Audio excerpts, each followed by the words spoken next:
Welcome, Colts fans, to the Blue Stable podcast, the official Colts podcast of Fansided. My name, as always, is Destin Adams. Join with me, as always, the greatest co-host a guy can ask for. We have Michael Terrazas, or as some people like to call him, Michael Teriyaki Sauce.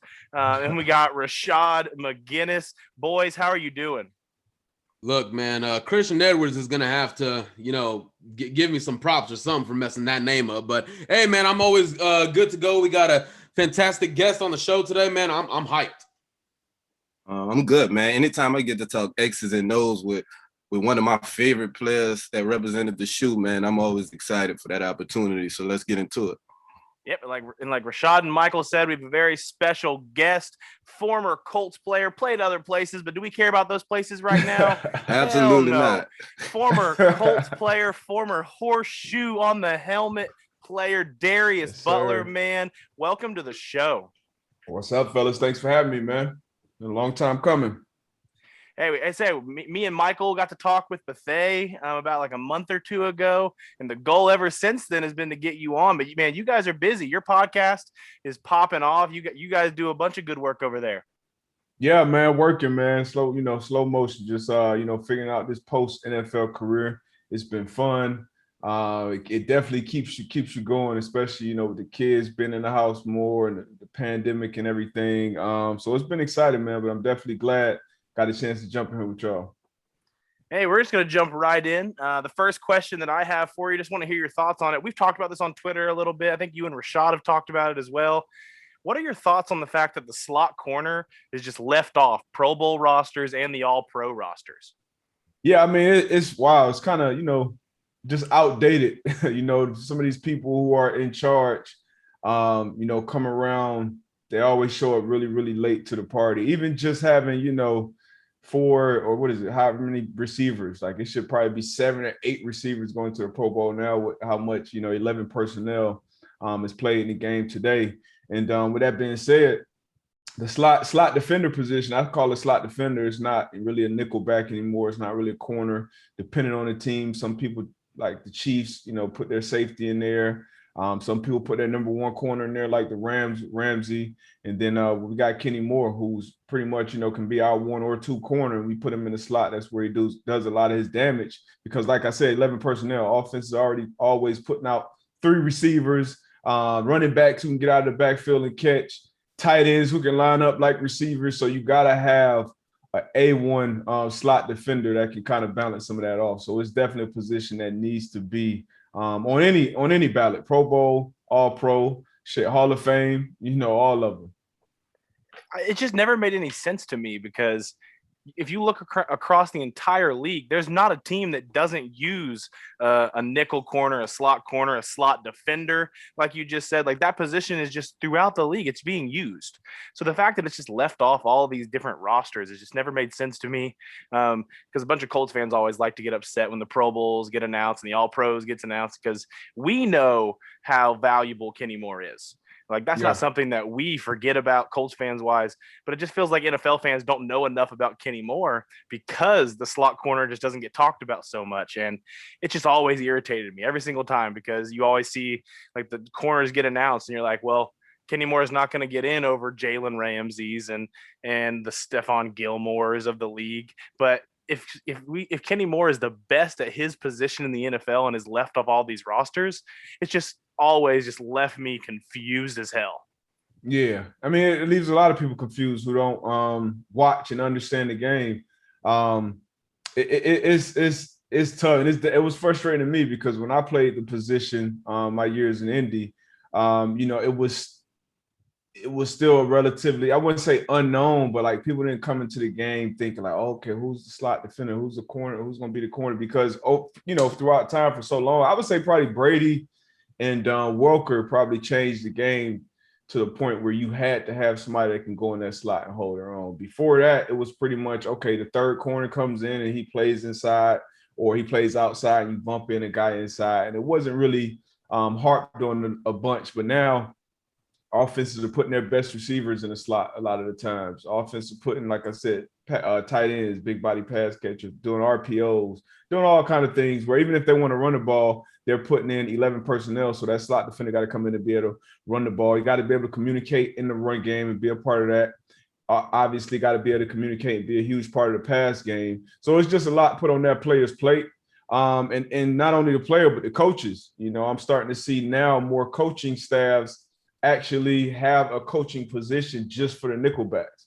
And before, when I was playing, I had one of my episodes in the podcast, the Slot Defender series. I had Will Blackman, Gerard Powers on there, and we were talking about it. And we were saying basically when our time, we were playing that position, we were coaching ourselves. You know, I was watching Chris Harris or Darius Webb or Gerard Powers or somebody else doing the same thing in other places and just taking little parts of their game and trying to put it in mind and kind of then going back in our meeting rooms. But, hey, coach, I know y'all coaching this, but, hey, we need to do it like this now because they're doing some things different. These switch routes that Peyton are running or A-Rod are running, we got to do things different. Those things we were doing, you know, in the late 2000s, late 90s ain't working no more. The game is changing. So hopefully down the line, it'll continue to change and evolve. And but right now, we're just hoping. And to piggyback off what you said, I think outdated is the perfect word for it because they're starting to slowly come along and adjusting to it now. As you see, they're looking for certain body types for that position now. They want the kind of the smaller guy, quick foot, you know, guys that can change direction really quickly. They're starting to just now adapt to that change because base personnel doesn't really exist anymore. I mean, people are running nickel 60 and 65% of the game at least. So if you're going to be a slot cornerback, you're on the field more than a third linebacker. But yet for these all-pro teams, they're still putting 3 linebackers and 4 linebackers. They're confusing outside linebackers with edge guys. It's just all mixed up, and there's no clarity definitively at that position. I think that's something they need to really work on. Yeah, for sure. I definitely agree with that. Hell, man. Even the outside linebacker position, there needs to be an edge rusher position. That's what it needs to be. TJ Watt, he don't cover. He don't, cover the screens or anything. Right. He primarily rushes. But my next question for you, Darius, is how did the Man-to-Man pod, your podcast with Antoine Bethea, shout out, how did that come to be? Yeah, shout out to AB, man, Coach Legend. Obviously a Super Bowl champ, multiple time Pro Bowler, Walter Payton Man of the Year in Indy. But how did it come to be? I don't know. Me and AB. So I got to Indy in 2012. Luck's rookie year, Chuck Pagano's first year as a coach, and obviously AB had already been there for a while, but we clicked. From the jump. Obviously, we had been around for a couple of years. I'd known who he was. But we clicked. He was the elder statesman in the room. We used to call him the general. He was quiet. He was kind of, you just watch how AB worked and you learn. And obviously, grew great respect from him, not only for what he was doing on the field, but off the field. And then we just remained in contact, stayed close friends. And then I ended my career. I stopped playing in 2017. He played a couple more years. Still in contact, and then he started doing it and wasn't really sure if he was going to still be playing. And last year we were talking about doing it. I was doing some of my thing. I was doing my everything DB thing, and then me and him would always kind of have these conversations, about either things I posted or just something that was going on in the NFL.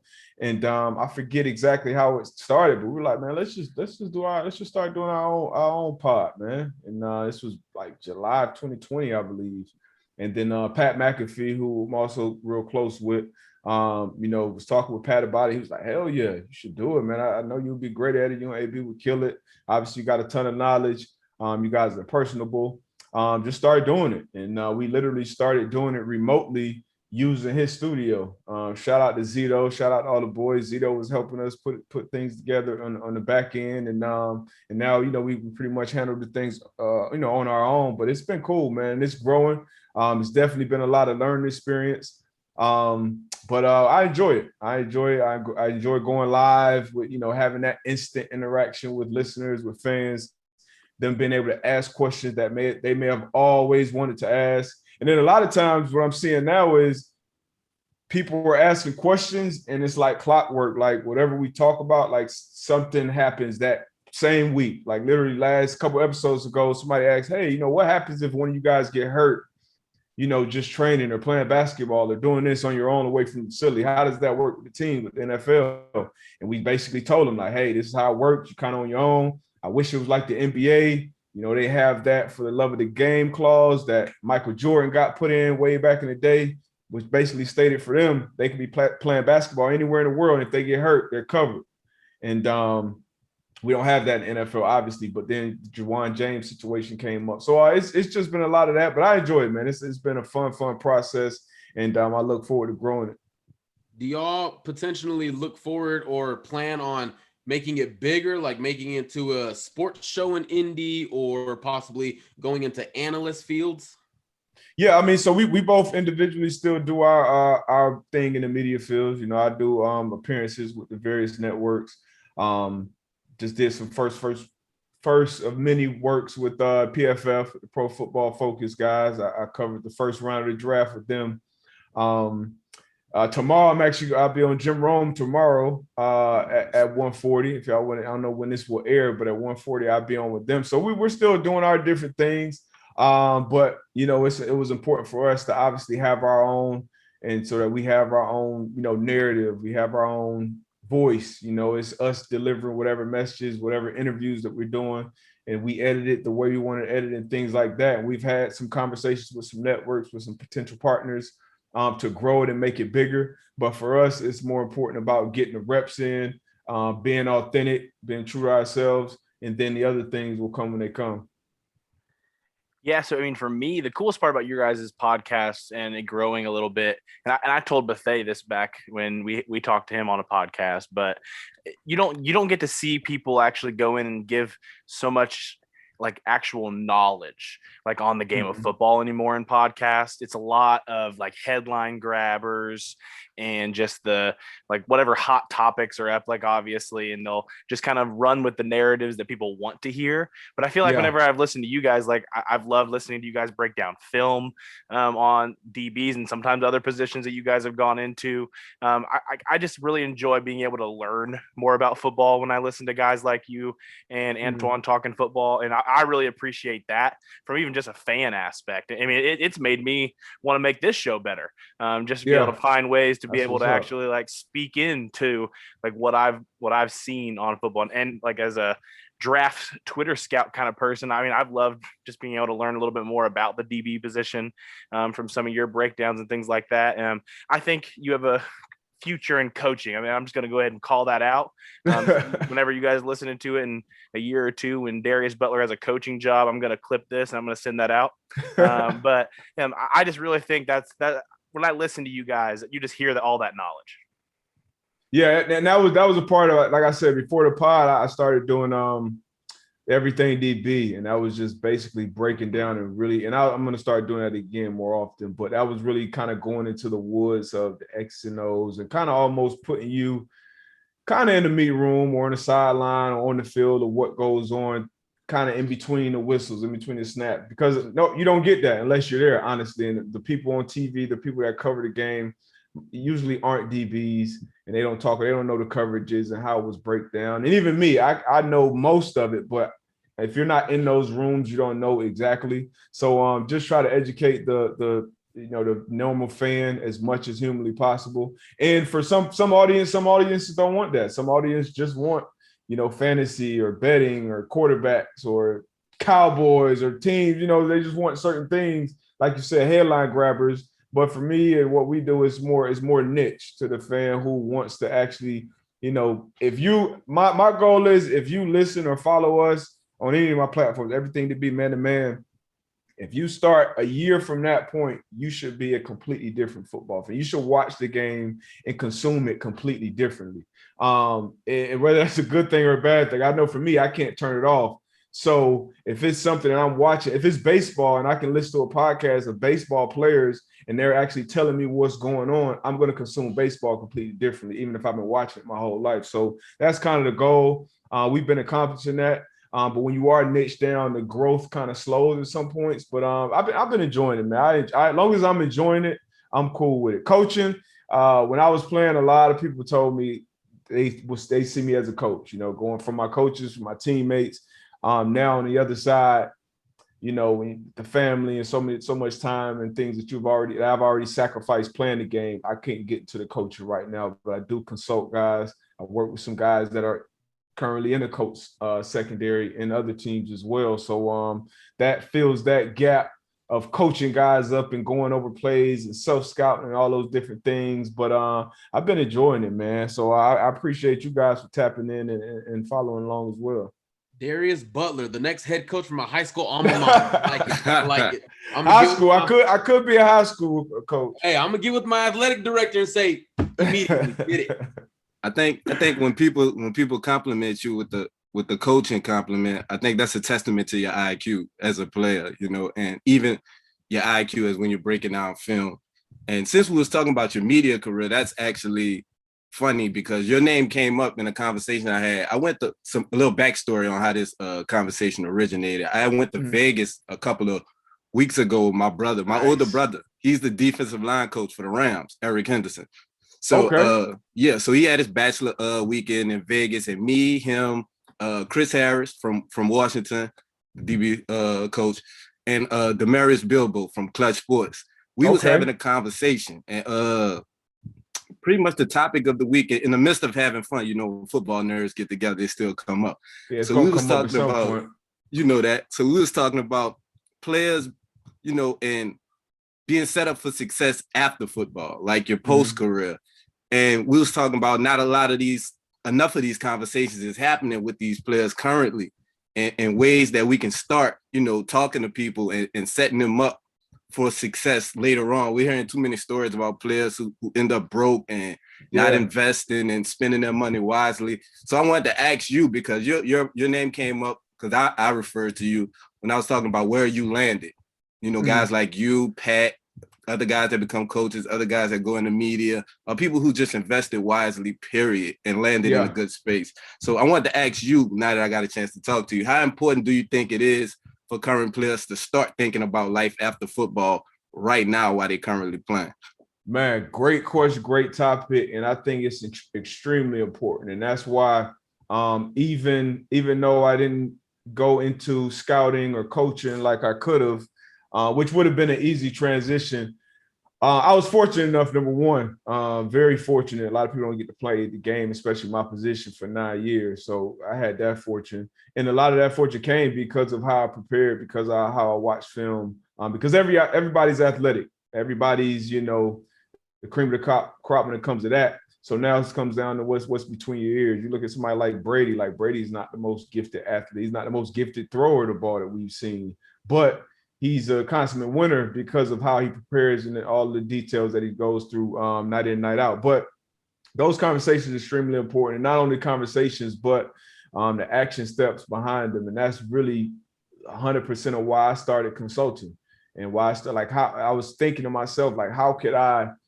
work with guys? You're not going to obviously be able to save everybody, and everybody going to go through their own things. But how could I, you know, try to stand in that gap for some of the guys, at least my guys that, you know, I saw coming in the league, and I know I can reach out. And, you know, when you're young, when you in your 20s and you're doing something at the peak with the best in the world, it's hard to listen to other people. It's hard to think that you can fail. Hearing like 70+% of people 3 years after the NFL are in financial distress or on this or on that means absolutely nothing to a professional athlete. Why does that mean nothing to a professional athlete? Because we know in our whole life, we've been a 1%. Like, you know what I mean? And then when you make it, you're 1% or 1%. So you telling me it's a 25% chance or that I'll be successful, like, yeah, I'm gonna take that after the game. So a lot of people don't put that work in on the front end. And then you got a lot of professional vultures who are out there who attack these young men and women unknowingly, whether it's in the sports industry, in the entertainment industry, any young person that's coming into a lot of money, 9 times out of 10 gonna trick it off. I got a lot of friends on Wall Street, you know, who've been on Wall Street for decades, and they'll all tell you, hey, when I was in my 20s, shit, sometimes even in my 30s, those bonuses, I tricked it off. My first ex-wife, my this, my that, and then as you go along in the regular lifespan, you get into your mid-30s. That's when you typically start making some real money. That's when you move up in your company. That's when you make partner. You get in the C-level, do things like that. But for us, that's 21. That's 22. So it's hard. So, just standing that gap, having those conversations, talking about it. And then, like I said, with my guys, I'm following up. Hey, what are you interested in outside of football? Hey, you got to educate yourself on this. And there's so much. We're in the information age. You can hop on YouTube. You can read some articles. You don't have to read novels, books. Read an article. Read a 3-minute read articles. If you're interested in a certain space, you want to invest in it, do that. Set yourself up. The earlier you start to do that, the earlier you get that game, the longer you can reap those benefits. Because really, creating wealth, generational wealth, investing, things like that, the trick to it is really time. It's really, you just have to let time do its thing. And for athletes, we're so programmed to next play, next step, next practice, next game. And that's really all you see. It's hard for us to plan 3 years out, 5 years out, 10 years out. That's not like, we don't see life that way. So it's hard to be like, hey, this is what you got football, and it should be your main focus. But we tap into these other things. This is also just as important, because you got a lot more life outside of football than you have in it. And it's definitely tough, but the guys know you. If you're reachable, I'm close enough to the game where they know, okay, he barely out of the game. He's just doing his different things, and he's going through his transition. So that knowledge that he dropped is more relevant than a guy that's, that played in the league in 1999. That's telling you it's a complete different world. So it's tough, but I've been enjoying it. The young guys have been receptive, to it. And honestly, I hope it's a space that more former athletes get into, to really consult. Because you go into any other space of business, they spend hundreds of thousands, millions of dollars on consulting every year. Basically, hey, tell me how I can do better, how I can be better. So it's important to have those conversations, man. And we are having them more and more. And hopefully we see the results from it. And I know you got to head out here soon. So just a little small comment I have about it. But I have a buddy who works pretty closely with a team in the NFL, works a lot in the scouting department. And he was talking to me a little bit about when he was trying to develop some of the questions they're asking some of these young kids, especially in this last 2 draft cycles. It's been a little bit special on how they've been able to actually have meetings with these guys. So they've had to kind of really get smart about what they're asking them on these Zooms and everything.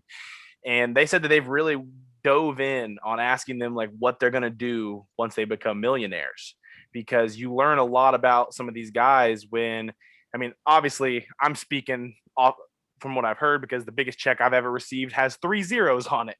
So I'm not like in that mindset, but he was just basically saying that you learn a lot about some of these guys when they enter the league, and you see where a lot of their motivation goes away once the money hits. He mentioned that teams have really gotten big on it ever since they've seen some guys get their first big contract, not even the draft. They hit the market for the first time and they get the bag. Actually, like they get those huge long-term contracts, and you just see a lot of those guys, like the chips off their shoulder. They lose that edge at the next level, and you just kind of see their play take a little bit of a dive. I wouldn't say that necessarily they become trash players by any means, but I just feel like teams are starting to worry about that a little bit more. So I can't imagine that players aren't trying to think more about what they're going to do with their life post football, just because there's so many routes to go nowadays too. You definitely see it. And all these things are like, human nature, right? All these things are human nature. And it takes a special type of person to, have everything you ever wanted, and then still work as hard as you did when you didn't have shit. Yeah. So it's like that's just tough to do, regardless of what it is, because a lot of people love the game of football, but it's probably a bigger amount of like, true like hardcore fans. Like their love for the game on a percentage basis will probably be higher than like the love for the game for the players. Like you love what you do, but it's a profession. I'm good at something and I do it. Like you go across professions, people are great at things, but like everybody doesn't just love. You don't think about what you're doing 24/7, especially with these kids now who, you got phones, you got this, you got my brand, I got that, I got businesses, everything going on, which is a good thing in my opinion. I don't think players should just be that focused in and that locked in on football. When it's the season, when it's time to work, it should be priority number one. It should definitely be A. But the career span is 3.5 years. So if you play 5, you're lucky. So you're talking about 26 years old, you're done. So if all you put in your bucket is football, and you got another 60 plus years in a family to raise, like you're gonna be in a bad spot. So in these organizations, and I always, I speak, being in the media now, I'm always on the player side still. I feel like I always will be, just because that's where I came in at. And these organizations are gonna be around forever. like the Jones family, they straight. Like they're gonna be good. The Cowboys will be here. The Irsay family, they good. The Colts ain't going nowhere. They'll continue their valuations. They'll be worth 10, 20, 30 billion dollars down the line. Darius Butler, once I'm out of that jersey, out of that locker room, I got to make sure my family is good. I got to make sure my legacy is intact. So I have to leverage, when I am in that Colts uniform, my other things, my network, my partnerships, that's going to carry you down the line for the long. And that's what I talk to young players more so about now, because you're almost brainwashed to a sense, like, hey, man, you got to be a team. You got to be all in. The fans get on you if you do something that's, against selfish or against the organization or against that. Like, yeah, I love the Colts. This is my place of employment, but this family is priority number one, because once I'm gone, Wilkins was right in that 20 jersey. Like that 20 jersey ASAP, fans are gonna go and cop that, that's just what it is.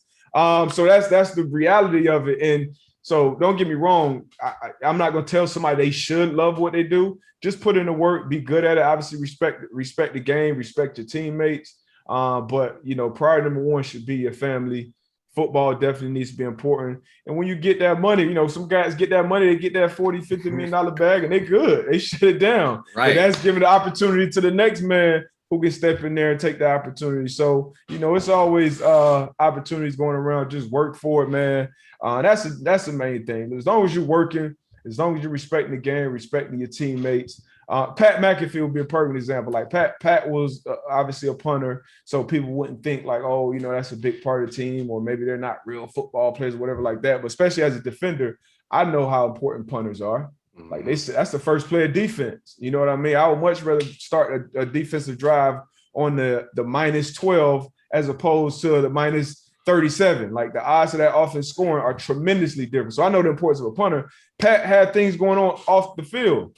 He had a brand. He was doing national tours, comedy tour. But when he came to work, he showed up to work. He worked his ass off. He was good at what he does. And that goes for a number of people in that building. But football should be priority number one, but have your eggs in a row. Don't have all your eggs in that football basket. Make sure you leverage yourself, especially when you had a jersey on for the game of life, you know what I mean, after football. And I feel like fans, should understand that. And I understand that, hey, look, I'm paying my money to watch you guys perform. I'm buying jerseys. I put in $200 on this fantasy for, like, you know what I mean? I understand it's definitely important. But for that player, man, take care of yourself, man. Take care of your family. Take care of your legacy, your corporation, man. And that's important.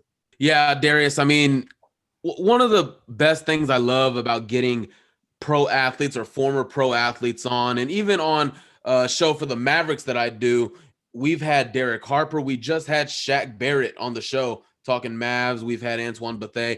I love getting athletes that have been there, done that have been through the system, that understand the grind of it all. And we even had Kerry Rhodes on. This is some of the stuff that we talk about that you don't see on ESPN, Fox, these kinds of questions.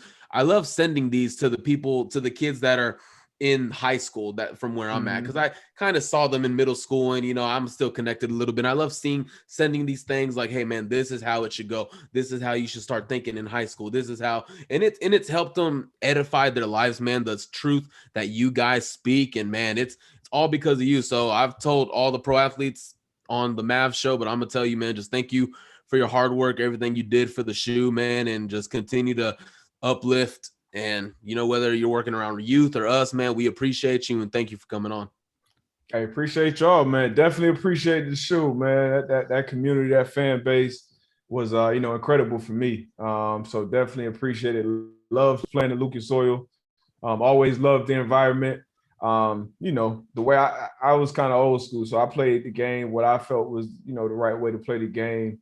But yeah, I enjoyed it, man. So I definitely appreciate every fan out there, every Colts fan. I know y'all don't care about the other fans and the other organizations that I played for. So shout out to the shoe, man. I mean, shout out to Carolina and New England. Whoa. We don't give shout outs to New England, Rashad. Are you a rookie on this? What's this? Shout out to New England. Hey, man. Look, New England had a rough enough season last year, man. We can shout them out now, man. Hey, they won't be down long. No. Man. Hey, if y'all was listening to the pod too, I don't know if y'all was listening to the pod last season, y'all would have known it's November that Carson was going to be our quarterback this year. I heard that. You know what I mean? I was telling y'all, like, hey, look, he's getting benched. They're going with Hurts.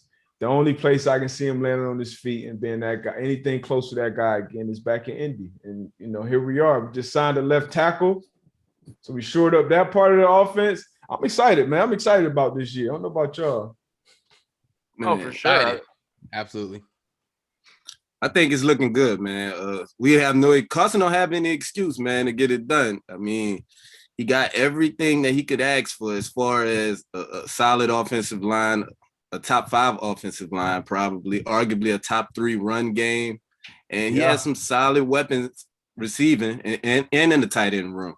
I know they're still looking at Zach Ertz. That's a possibility. I don't know, if they would be particularly interested in that. But yeah, that would be a great safety blanket for Carson too. At the end of the day, that's his most prolific weapon he has ever had since he's been in the NFL. Yep. So I definitely could see that working out. But that'd be nasty. The defense looking good too, man. Yep. We got our pieces. We shored up, got some more young pieces on that front, which is the most important part of the defense. And then we got, I don't know how we got Xavier Rhodes back on that deal. We still got Kenny for a couple years. Kenny need to be read up soon, in my opinion. I know he locked in, but he done earned it. Willis coming along. Blackman had a outstanding rookie. I didn't expect that out of him that early. I don't know if I expected him to play how he played, period, honestly. Right. He played tremendous, especially as a rookie, how he played the game, how he felt the game. So definitely got TJ Carey back, who's also an important piece. It's probably slept on, not talked about enough. And Rock, man. I'm gonna get Rock. Rock gonna get right this year, man. I'm gonna be locked in with Rock. Hey, clip this. We saving this. Hey, me and Rock gonna be tapped in. Rock gonna be balling this year, man. He, super talented young kid. Yes. And another part about the game, and this is not specific to Rock, but just athletes in general. Another big thing that we have to deal with and learn is getting to the NFL and learning how to work through struggles, learning how to work through failure, because everybody has failures in any job, in any life, in any whatever. People gonna fail. Only thing that is different when you pro sports, especially NFL, everybody gonna talk about it, blog, podcast, whatever, you're gonna hear it. And for those type of athletes, high school, college, I can't think of 2 bad games I had back to back. It's hard to think of 2 bad plays you had back to back, let alone 2 bad games. So you get into the league and now you're playing against, the best of the best every week. You're gonna have slumps, you're gonna have downs, and it's all about going back to the drawing board and figuring out how do you get better from it, especially if you're young. You got the talent, so now it's just about figuring it out between the ears. So Rock gonna have a year this year. You heard it here first. I haven't even said that on my pod yet, so y'all heard it here first. Rock Breaking news! Breaking news! You say you can't remember 2 bad games in college. You did have to guard Calvin Johnson one time, right? That wasn't a bad game. I know. First game. So first play of the game, and this is directly to my point. First play of the game, I'm out there on Calvin. It's one thing watching somebody on film. It's a completely different thing seeing this mutant in real life. He lined up. He got his visor on. It's a mirror tent. We not even supposed to be able to wear mirrors. His arms touching his damn ankles. I'm like, yo, he catch a curl right on me, go 50, score a touchdown. But, when you out there, that's part of it. So locked in. I knew I was going to be matched up with him all game. And I don't think he probably had one more catch on me for the rest of the game. I had a couple breakups. I think they ended up winning the game. But if you look up, I think it was Taylor Bennett was the quarterback. You look up his stats, he struggled that game mightily. Yeah, he was. But yeah, I that remember was game. that was I'll never forget that one.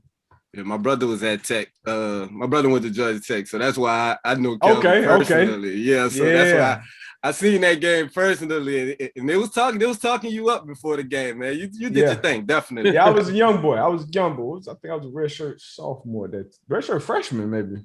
Yeah, you was. You was a freshman. Yeah, redshirt freshman. Mm-hmm. Yeah, I think Calvin was a true sophomore. Yeah. So yeah, man, part of it. He was a true sophomore that looked like he was already like 35. Yeah, he already looked like an all-pro receiver. Looked like he did when he's going to accept his Hall of Fame bust. Exactly. Yeah. Same dude. Calvin made some ridiculous catches, man. Following Georgia Tech, bro, I used to see that dude. I seen him his freshman year. That was my brother's senior year, right before he went to the Bengals. Calvin, Reggie Ball was the quarterback at the What's time. your brother's name? Eric Henderson. Oh, yeah, you D-line. Yeah. You told me that. Yeah. Okay. And man, Calvin made like he was going across the middle on like a dig, and Reggie Ball threw the ball at least 3 yards. North Carolina State? Is that NC State? The game? Yeah, that game. Oh yeah, that's the greatest. That was the greatest in-game catch I've ever seen. Me too. Even probably over the Odell one. Yeah, I seen that one in person. Yeah, but that Calvin one, when I saw that, I was, because he was fully extended, like freshman though, like fully horizontal to the ground. Yeah, that was true freshman. That was crazy, man. That was ridiculous. Crazy. I appreciate y'all though, man. We appreciate you coming on, man. I mean, I want you to know you're welcome whenever you want to come on, man. I mean, we're just here to talk Colts. I mean, you're welcome to come on. Bethay's welcome to come on. Hey, if Pat McAfee's listening, your boy Darius Butler came on, and you want to come on and talk Colts football with a few Colts fans that think they know their stuff. But hey, if for some reason you're listening to this episode and you don't follow Darius Butler on Twitter, first of all, you're doing it wrong. Listening to us schmucks and not even following Darius Butler. Like, what are you doing? But make sure you follow Darius Butler on Twitter at Darius J Butler. Make sure you're tuning in and also following the Man to Man Pod at the Man to Man Pod on Twitter. Make sure you're checking out all their work. But hey, again, we appreciate you coming on, man. The invite is always there. If you ever feel the need to come talk about the Colts, you know where to do it. It's the Blue Stable. Yes, sir. Appreciate y'all, man. Thank you, DB. Thank you, Darius. All right. Out of here. Man, I mean, it's still wild to me that sometimes we get to talk to these former Colts players. Darius Butler was just on my screen. Bro, yeah, for real. Isn't that wild? I feel like you feel like euphoria. Like I feel like I'm high right now. Man, I used to watch him on this phone right here. Yeah. Like I used to watch his interviews and everything, and now we're interviewing. Hey, I was watching the Man to Man Pod live today at 11 a.m. Like that's crazy, bro. Like on my TV watching that crap. But yeah, hey. Special thanks again to Darius Butler, guys. Like we're so thankful to have anybody come on and just talk Colts football, and for us to just get smarter. I just feel like when you talk to Darius Butler, you're learning more about football. You're just learning so much. Like I just feel like I'm a more intelligent football mind now. Like I'm jazzed up about this. But we have a few more things to talk about that we want to get through before we head out and send you guys on your way.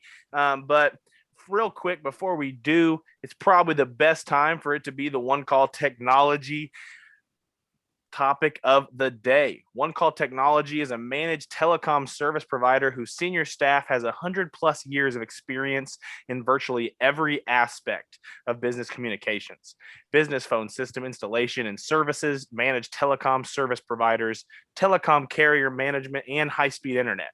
Head on over to One Call's website at www.onecalltech.com or give them a call at 888-585-8850 and tell them the Blue Stable sent you. But guys, it was a long wait. We watched 7 rounds of a draft go by and not drafting a tackle. People were starting to run through the streets of Indy screaming that Sam Tevy was going to start at left tackle for the entire season for the Colts. But today we finally got our answer. And the Colts sign Eric Fisher, offensive tackle from the Chiefs. How you guys feeling? Man, I honestly don't know, man. Obviously, I'm excited because you got a quality left tackle, but when is he going to be ready? I know we probably all remember the Chiefs GM coming out and talking about how he could be ready by August, but ready for what? Ready to practice, ready to actually play. I spoke about this on the last show with Rashad, and I mean, how healthy is he going to be when he steps on the field? Because you're literally just backing up into that Achilles. That Achilles is taking on a lot of weight when you collide with a defensive lineman or a blitzing linebacker, blitzing corner, safety, whatever the case may be. I'm excited to have it, but everybody's acting like they're ignoring the Achilles injury. Like they're like he's ready to play immediately in training camp. Like, no, it's a big name. Obviously, it's not many times where we get big names in free agency.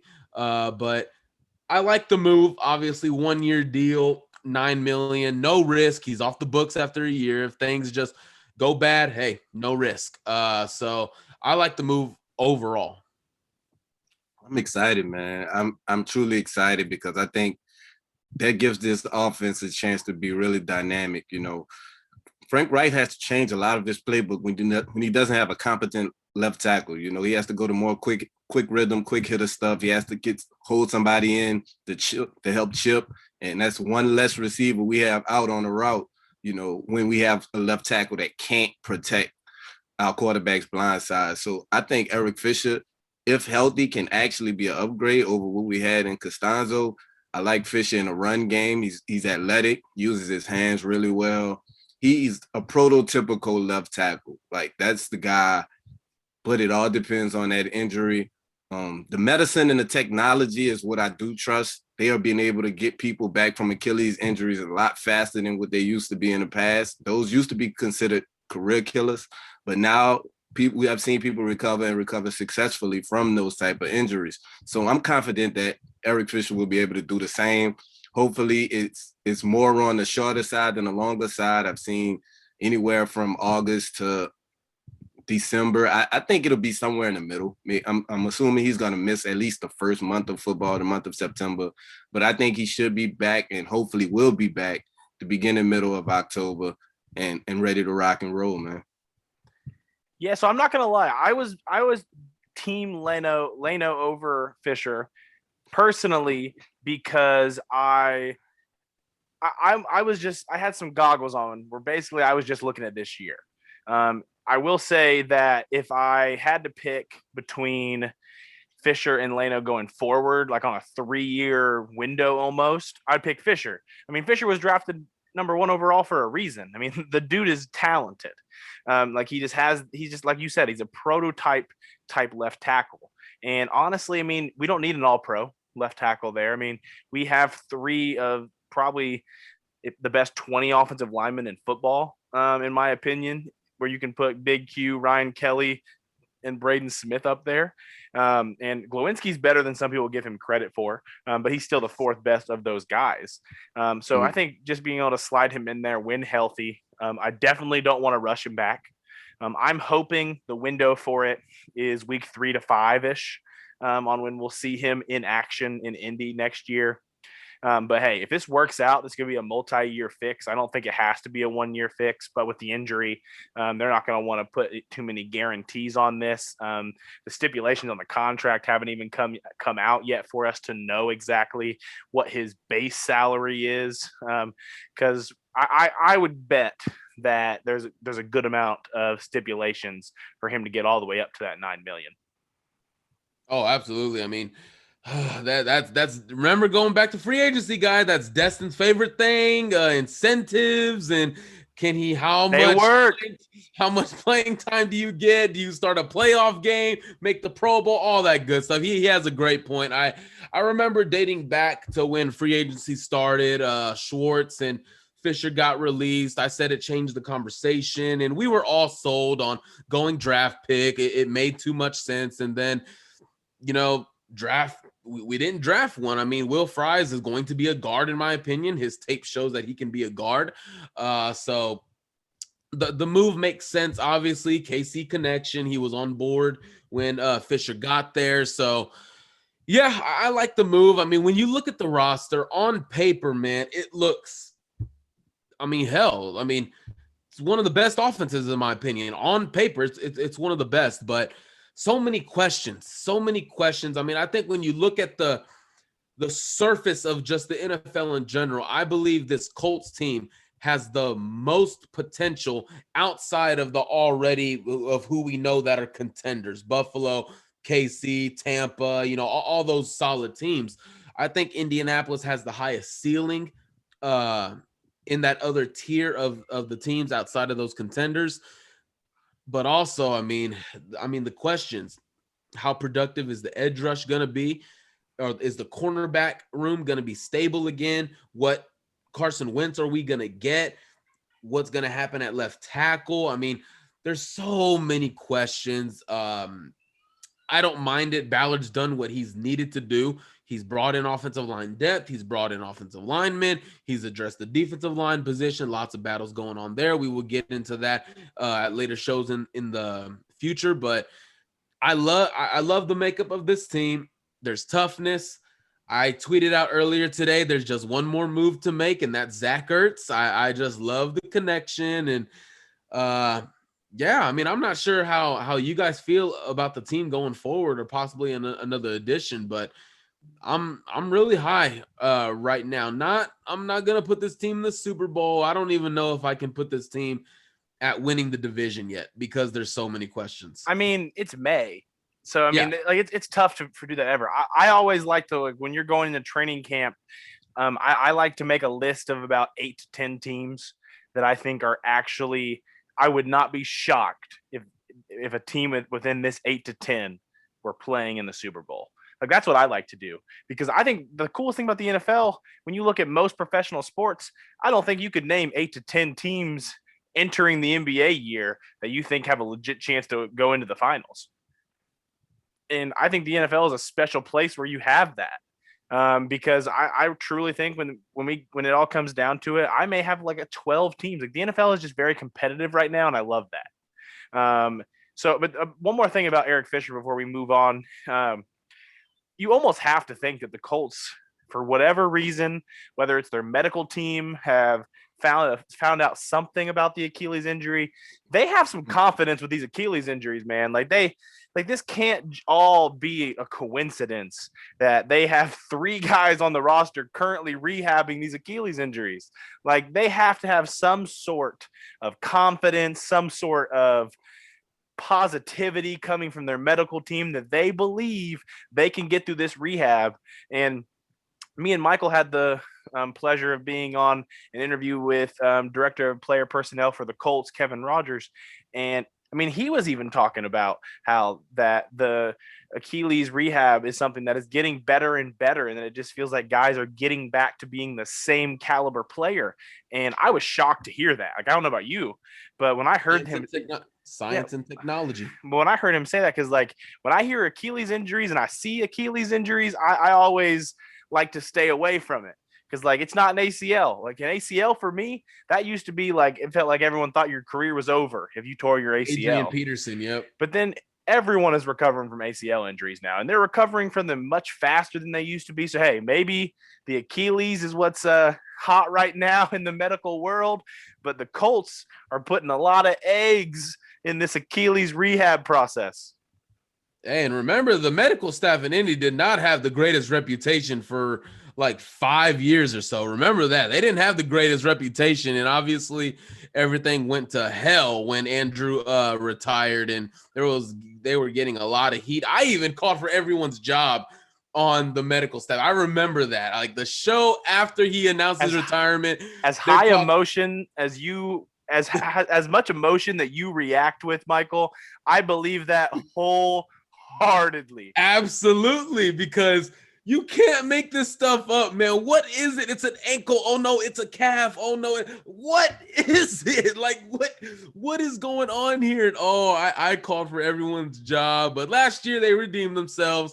So far this year, Achilles, Dio, Marlon, Fisher, obviously. But hey, once again, I hope all these guys return first off. And hey, I mean, I just feel if these guys hit their stride, the questions that are at week 1 are now solved by week 17. It could mean one of two things: we're very, very good, or we're just good. Mm-hmm. That's my opinion on it. Speaking of predictions, Dustin. So yeah, one last topic before we send you guys out to the rest of your day. The schedule is going to be released. We know who we're playing. We don't know when. We don't know which weeks. We don't know what time we're playing those games yet, but we know who we're playing. So real quick, it just always feels like the Colts only have one primetime game. It's the Thursday night game. It's usually on the road, but we're going to play a little predicting here. I want each of us, we're going to start with Michael, then we'll go to Rashad, and then I'll end it. I want to hear how many primetime games you think we get. I want to know who your best guess of who they would be against are. And I want to know how many of them you think will be at Lucas Oil. I am a season ticket holder. This matters to me. So, Michael, you go first. All right. I believe me and Rashad literally had this conversation the last show, and honestly, I can't even remember who I picked. So I'm probably going to be picking someone else this time. Look, as hot of a name as he was, I have to think Carson Wentz is going to draw a primetime game. I just have to. I mean, he has been, I guess you could say, the hottest quarterback name this offseason outside of Aaron Rodgers in terms of moving, being traded, so forth and so on. I got to think that accounts for something. The way the makeup of this team looks, looking at other teams and quarterback matchups, I'm going to stick with one I remember I said, and I'm going to go with New England. We play them at home. I'm going to go with New England. I think New England coming back, all the nice weapons and everything, bringing back that New England and Indy rivalry. I think on primetime, whether that be Monday night or Sunday night, I don't care. I just want to see a home primetime game. That's all I want to see. So that's New England. And my prediction is actually going to be 3 games, okay? So clearly it's going to be New England. The Thursday night game, I'm going to choose – man, I would really hate for our Thursday night game to be against Tennessee, but the NFL hates the AFC South. So I'm going to say our Thursday night game is going to be against Tennessee. If it's not against Tennessee, I guarantee you it's going to be one of these division games. But which one? I'm going to say we are at home for the Thursday night against Tennessee since we were at their place last year. Now our road. So you have 2 at Lucas Oil? Yeah, 2. Hey, that's bold. I like it. Hey, man, Carson Wentz. He's All got right. to draw something. Hey, I like it. To. Sounds good. He has to. So our road 1, I am going to say I'm in between 2 teams. Only say one because you're going to steal an answer from me. I'm in between 2 teams, and we faced both of them last year, but I am going to say we are on the road. We are on the road in Baltimore. I'm going to go with Baltimore. I guess you could call it the rivalry. Baltimore fans have a rivalry with us. I don't know no Baltimore fans, so they're not a rivalry to us. But hey, the promos that they'd be able to make for a Indianapolis at Baltimore, like Sunday night, Monday night game, though, like they would be able to make a pretty dope video going into it. So remember Dave from the Ravens show that we had before that game? We had him on, and remember how fiery of a combo that was? I'm in conversation with him. I remember him. I'm looking to have him back on when we have that game. But yeah, I'm gonna go with New England at home. That'll be a Sunday night game. Tennessee at home, Thursday night game, and I'm going to have Baltimore as on the road as a Monday night game. Okay, so I'm gonna go with 3 as well. I'm gonna go with 3. I'm gonna go with 3 like Mike, but I'm gonna go completely different from Michael. The Thursday night game is gonna be against Trevor Lawrence and the Jacksonville Jaguars. That's going to be the Thursday night game. We are going to be at home for that game. That is going to be a game at Lucas Oil Stadium.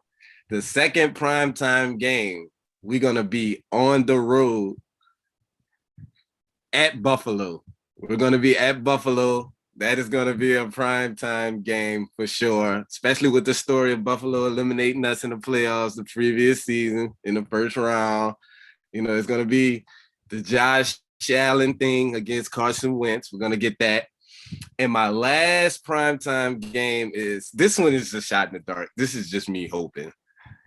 Is going to be at home. Another at home Lucas Oil game against the LA Rams. I knew it. The LA Rams. I'm going to be at that game. I don't care when it is. I'm going to find a way to be at that game. That is a must. You're going to get us on the field. Yeah, I was about to say media passes on the field. Yeah, definitely will be that. The Blue Stable will be fully represented.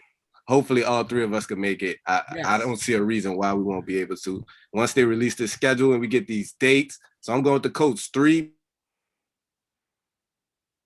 against Jacksonville, 1 against Buffalo, the Rams, and another one on the road against Buffalo.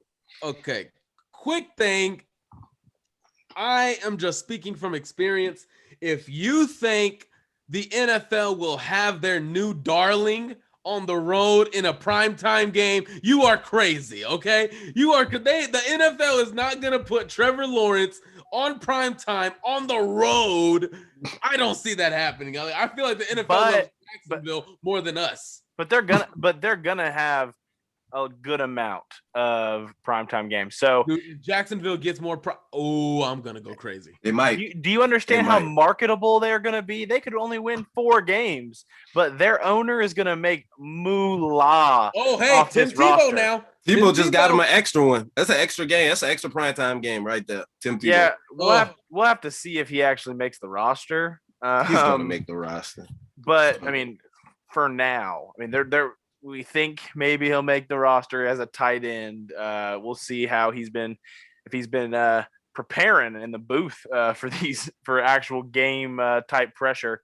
But man, I mean, going last kind of sucks because you guys stole all the ones I wanted. The Thursday night Jacksonville game was the one I was going to go with because the third week, first of all, every team has to have a Thursday night football game because no one wants to play on it. So therefore, everyone has to play on it.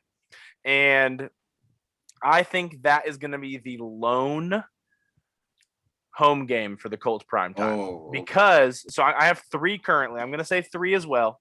I only want to say 2, but I like some of these road matchups to the point that I'm going to say 3, but I'm going to say that the only home one, because I think you guys are being very optimistic with the fact because we haven't had a primetime game at Lucas Oil since we got destroyed against New England.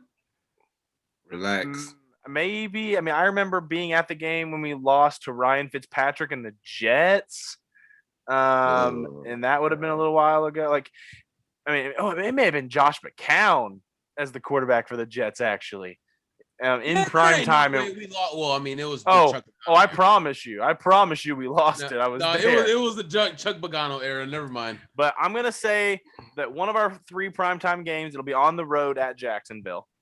I'm just gonna say because I think Trevor Lawrence will be very marketable. And they're gonna need a lot of help just to get Thursday night football the same ratings that they're getting somewhere elsewhere.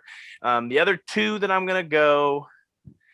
So at Jacksonville, I'm going to say at Buffalo.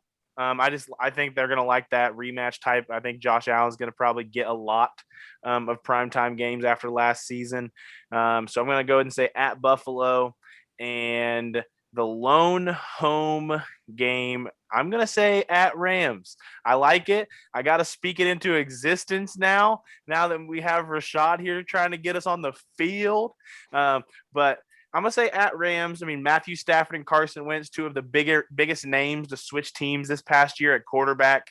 I think you'll be able to market that well. I will say I didn't have the Ravens written down beforehand, so I didn't steal it from Michael. But I like the idea for Michael just because I really think the NFL could do a lot marketing wise before that game with Indianapolis heading back to Baltimore, maybe play a video of Jim Irsay taking the team out of Baltimore in the little wagons that they had going away. But oh man, dude. But I'm gonna say 3, 1 at home because we've just not had any here. If we went from 0 to 2 in one season, and it was the year I became a season ticket holder, you're welcome, Colts fans. That's all I can say. My biggest surprise is nobody picked Tampa Bay. So that last week, I don't think that they're announcing primetime games yet. I think they've already announced that they're going to like flex them as the season goes. Wait, so is Tampa? This still has to me. I haven't seen anything. Has this been confirmed? Is that week 18 or is that just the 17th game added in? Because it's 18. It's the last week. Week 18.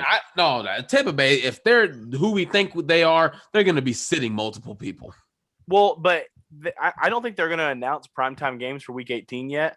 Like, I think they've already announced that they're going to wait and like flex the playoff implication games. Oh, well, yeah, that's why I'm saying like Tampa Bay is going to be already set, in my opinion, unless drastic injuries are knocking on. We don't necessarily have to play them last, though, right? Yes, they're on the schedule. Yeah, I'm pretty. No, sure I'm saying it's not set though, right? That we have to play that game last. I'm pretty positive that all of those games are week 18 that were announced. We know. I could be wrong. I could be wrong, but I'm pretty sure that the 18th, the week of 18 games that they've already announced are all week 18 in the 17th game. Because I know they like to play the division game on the last game of the season. Yeah, I feel like the NFL likes the concept of week 17 or 18 being between division rivals to figure out. That's what I was thinking. The champion. But I think they're doing it week 18 because otherwise they're going to have to like squeeze those games in elsewhere. So I'm guessing because, I mean, the people who've been working on the schedules have been working on it since the end of last season. Like as soon as probably been working on it as soon as the teams that were being played were locked in actually. And so I'm pretty sure. And once the episode comes out, people can comment telling me if I'm an idiot. But I'm pretty sure I've already seen elsewhere that all those games are week 18. Oh man, I don't know if I would like that because I mean that's not going to be the matchup we wanted. I mean, Tom Brady's going to sit, Barrett. I like it. I mean, I'll take that dub. they are returning everybody, and they were a team that during the regular season was very beatable. I mean, like let's not start the narrative that this Bucs team is some juggernaut. Okay, like they won the Super Bowl. They did get better as the season went along. Listen, I don't know, man. That offensive line, those weapons, but the same issues were there. Like if the Bucs played a team that had elite pass rush, first of all, the offensive line wasn't the greatest. They played Washington. No, but I'm not saying just in the playoffs. Just go look at every game that Tom Brady struggled this year. It was against good pass rushes. I mean, just go look throughout the schedule. Like those were his worst games, and he had some bad games last year. Well, right now we don't have good pass rushers that we know of right now. What are you talking about? Quiddy Pay is the GOAT. But I'm not speaking just us in general. I'm just saying I just don't want people to go into this season looking at Tampa Bay as if they are some juggernaut. I think they are definitely in the list, like I said earlier, that I'm going to make a list of 8 to 12 teams that I would put that I won't be surprised if they're in the Super Bowl. They'll be in that list for sure. And I'm not saying they shouldn't be one of the betting favorites. I mean, they just won the Super Bowl. But I just don't want to get in the mindset that this team has no holes. I mean, they had holes last year, and they're returning the same roster, plus rookies. I mean, hey, your boy Joe Tryon, he's on that team now. Hey, I love Joe Tryon. We'll forever root for the dude. Maybe after Tom Brady retires, I'll be willing to buy his jersey. I refuse to buy a jersey that Brady plays for until after he's exited stage right, though.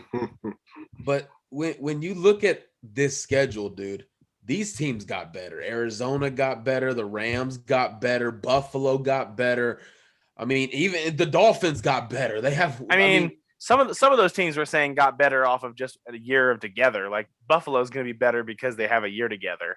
But like, I wouldn't say that they. But now they're adding talent off of it. I mean, Jacksonville on offense, they have a. Who did Buffalo add that I'm not thinking about? Emmanuel Sanders, I know. Yeah, but I mean, is he adding much? I mean, Cole Beasley was just a All-Pro. They still have Cole Beasley, though, right? But they're going to play the same role. I don't think so. No, they're not going to play the same role. Emmanuel Sanders is probably going to play maybe because he's versatile. He could probably play not the. I think you could play a number. I think he could play on the outside. I think like he'll play the Z. He will not play the X. That's Stephon Diggs. Not primarily. There's no way. They will Emmanuel mix in Sanders. There's no way at this stage of Emmanuel Sanders' career that he can primarily play the. I'm not saying he can't play out there that. sometimes. I'm not saying primary, no. But he has to play the Y to be successful primarily. And I mean, and Cole Beasley what's wrong with the little depth? What's wrong with the little depth? I'm not saying that's an issue. I'm just saying, but basically, like I don't see them both being out on the He field could play at the same time much. John Brown and Cole Beasley was on the field at the same time. Why you can't play the John Brown role? But John Brown didn't play most of the year. Because he's not as good as Emmanuel Sanders. Well, he also got hurt. That's why he didn't play. But yeah, he would have played. He got hurt. He would have been on the field with Cole Beasley, though. But John Brown, I mean, I don't know. John Brown's is playing a little bit more of the Z than we've seen Emmanuel Sanders play.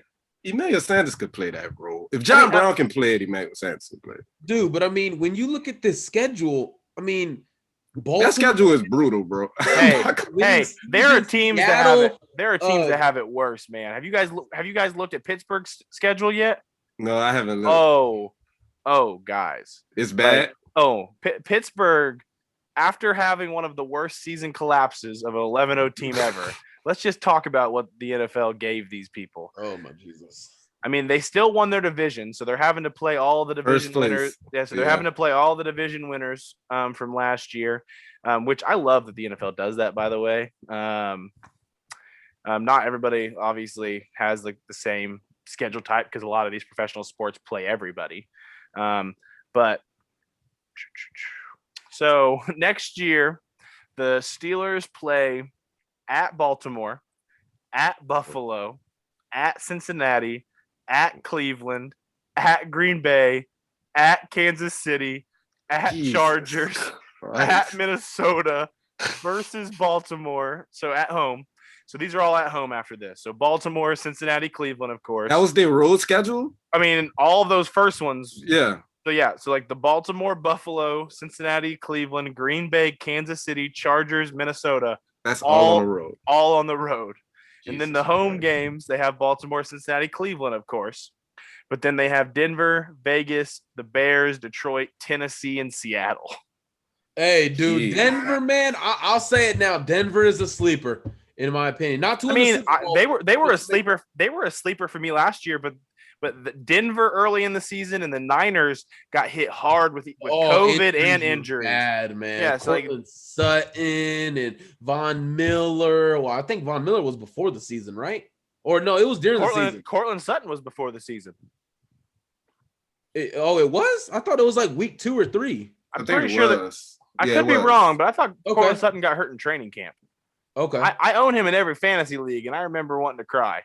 Oh, dude, I gave up my fantasy league, dude. Everyone in my fantasy leagues got hurt. There was no one else to drop. I mean, I wasn't about to go and get John Brown, who was injured as well. Like, man, I gave up. Yeah, I did. But if you're looking at our schedule and you're thinking it looks tough, just letting you guys know there are worse out there. Just read you off Pittsburgh. There's definitely worse than that. But every time I look at Pittsburgh's, I just want to cry for them. But hey, guys, thanks so much for listening to the Blue Stable. Make sure you're checking out all the content at thebluestable.com. Check out our articles. We're trying to get out as fast as possible for you guys. Fantasy football is coming around the corner. We're going to have some fantasy football articles up on the site as well here soon. Make sure you're following, liking, and subscribing to anywhere you're listening to podcasts or watching us on YouTube at The Blue Stable. Make sure you follow us on Twitter at @the_blue_stable. My name's Destin Adams, and as always, Michael Terrazas, Rashad McGinnis.